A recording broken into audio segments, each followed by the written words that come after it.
എക്സാമിൽ ഉന്നത വിജയം ലഭിക്കാൻ വിദ്യാർത്ഥികൾ ചെയ്യേണ്ട ഒരു ആത്മീയ ടിപ്സിനെ പരിചയപ്പെടുത്തുകയാണ്. പരിശുദ്ധമായ ഖുർആനിലെ സൂറത്തു ശറഹ്.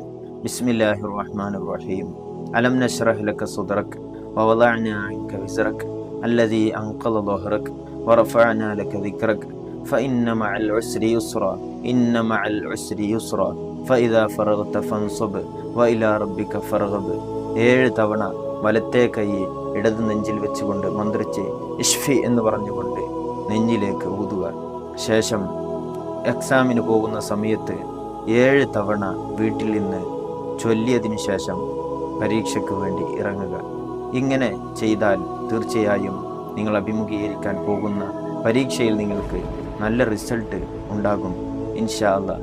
ചെറിയ മക്കൾക്ക് ഒരു ഗ്ലാസ് വെള്ളത്തിൽ 7 തവണ മന്ത്രിച്ച് ഊതിയതിനു ശേഷം രാവിലെ വെറും വയറ്റിൽ കുടിക്കാൻ നൽകുക. തീർച്ചയായും അവർക്ക് എക്സാമിൽ വിജയം ലഭിക്കും. അല്ലാഹു നമ്മുടെ മക്കൾക്കൊക്കെ ഉന്നത വിജയം നൽകി അനുഗ്രഹിക്കട്ടെ. അസ്സലാമു അലൈക്കും വറഹ്മത്തുള്ളാഹി